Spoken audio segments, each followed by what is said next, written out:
Hello again, Disney fans. Today we're going to be talking about a question that's on everyone's mind. Is Disneyland opening too soon? And we're going to evaluate this from a couple different lenses. The guests, the cast members, and Disneyland, the organization.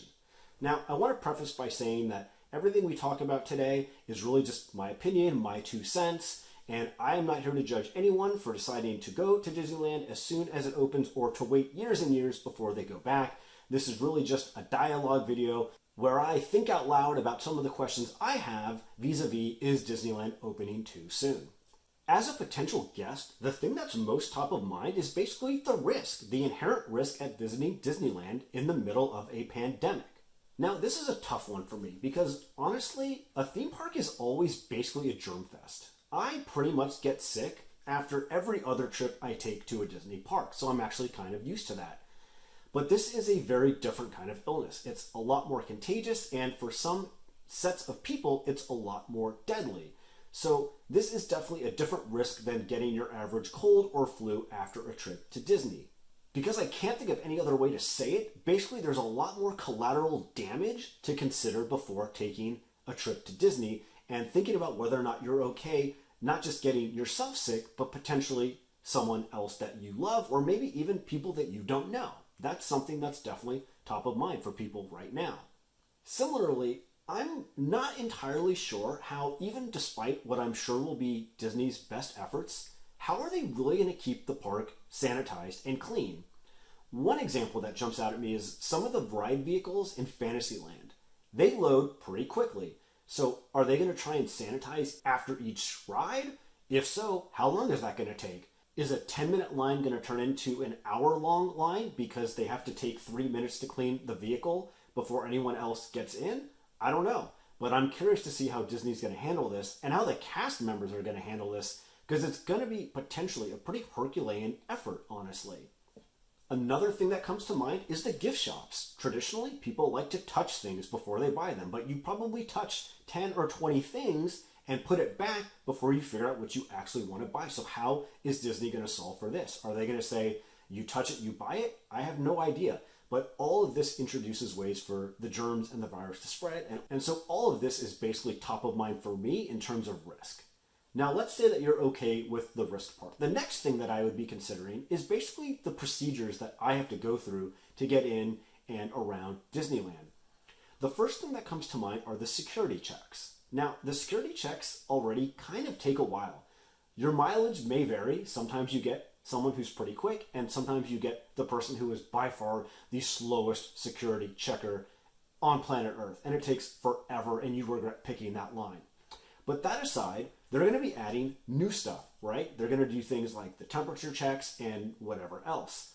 Now, I'm actually totally in favor of these extra procedural things. I think the temperature check is quick and it's easy, but it still adds overhead. So if you don't like how slow the security lines move today, imagine how much slower they're going to move when Disney reopens. Now, maybe it'll just be a quick temperature check and maybe it won't actually add a lot of additional time. That would be great, but it's something to consider when we learn more about all of the official opening procedures. The other big thing is going to be mask wearing. Disney will definitely be requiring this for all guests over the age of 2.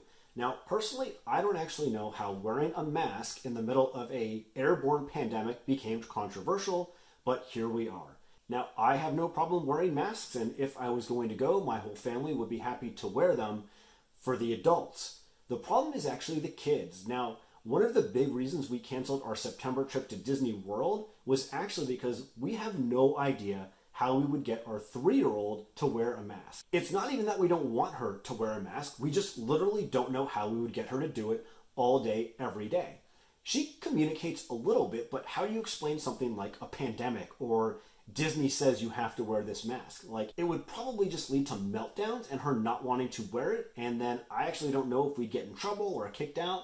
But that was one of the big reasons we just decided not to go. So even though I am totally in favor of mask wearing, and I think the rule totally makes sense, I think requiring it for ages 2 and up is probably a little stringent. I think it should be maybe 4 or 5 and up, because at age 4 and 5, you're at a place where you can communicate with that child and they can understand why they're being told they have to do this. Whereas a toddler who only kind of communicates and talks, it's a whole lot harder. It's just going to be meltdown city. So if you're okay with the inherent risk and the updated procedures and everyone in your party is cool with the mask, then we get to things like crowds and lines. Now, the crowds, by definition, will be quite low. So if you don't like crowds, if you are like me and you love going in off-peak season, this might actually be kind of tempting because park capacity will be like 25, 30, 40%, something like that, pretty low. So on the surface, that sounds really good. But what I want to know is, will cast members also be at 25 or 30%? Which means even though the crowd levels are traditionally low, will staffing also be low such that things actually kind of take a while to get done? Will there actually be longer lines that move slower because of all these extra procedures and fewer cast members? And I guess what I mean is, just because the crowds will be lower, will it feel like traditionally off-season where crowds are light but staffing is full, so things move along pretty nicely? I don't know. I think that'll be kind of an interesting line that Disney has to balance. Now, speaking of lines, from what I hear, in Disney World, they're only doing standby. No Fast Pass Plus, no virtual queues, no boarding passes, no single rider. It's only standby. And so that also makes me wonder, even though crowds might be as low as 25% or less, will the line still actually move painfully slow? Because there won't be single rider or Fast Pass or anything else to diffuse the volume that's in these standby lines. Plus, you add in these extra cleaning procedures, and it could be that a relatively short looking line actually takes way longer than it would in normal circumstances. So this is also something that I would be considering heavily if I was thinking about whether or not it was too soon for Disneyland to open or for me to go back if they do. That's what would be top of mind for me as a guest. Now, I also want to think about the cast members, and I'm really torn about this because on the one hand, cast members have a livelihood, they need to make money, they need to go back to work, like they have bills to pay, and I want them to be able to pay those bills, obviously. But I also worry that if Disneyland opens too soon, that these employees are going to be forced to pick between their health and their safety and their paychecks. And I feel like that's not really a fair choice. And it's not really on Disney, that's more of a government or politics thing, which is well beyond the scope of this video. But I do kind of feel for the cast members who are going to be forced to probably pick between their livelihood and some fear about their safety and their health. So I don't really know what to do about that. But I would kind of err on the side of, if Disney has a way for cast members to pick if they want to come back, then great, they can. And for those that don't, they can remain furloughed or on unemployment so that they can all basically pick and choose how or when they go back. The other interesting thing for me is actually Disney, the company. Now, one of the most valuable things, if not the most valuable thing in Disney's portfolio is actually their brand. And they have to be keenly aware of this.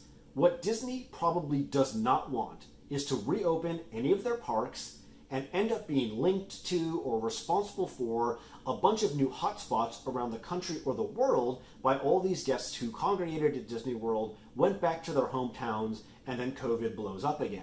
So for me, if I'm Disney, I've got to really carefully weigh the fact that we are losing a lot of money month over month by having these parks closed, but it could potentially do irreparable harm to our brand and cost us a lot in PR and customer relations and goodwill if we open too soon. So seeing what's happening now, where in the last couple weeks cases have really started to explode, I wouldn't be surprised if Disney kind of put the brakes at least on Disneyland reopening and maybe even Disney World. And Disney World's reopening is right around the corner, but you never know. If Florida keeps going up, maybe Disney decides that the brand risk is just not worth it. So for me, that's kind of what I've been thinking about in terms of, is it too soon for Disneyland or to some extent Disney World and other parks to open? Now for me personally, it's too soon for me. I don't feel like I can go. The mask thing for our toddler is a big part of that equation, and that's more logistical, but I do have concerns about, health and safety and spreading and things like that. So even the idea of getting on a plane makes me somewhat uncomfortable right now. So for me personally, it's probably too soon for Disneyland to be opening.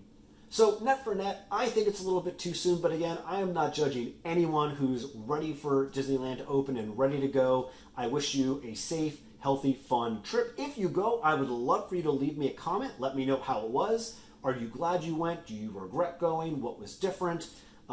Always happy to hear viewers' thoughts on this, and I look forward to seeing you in the next video. Bye.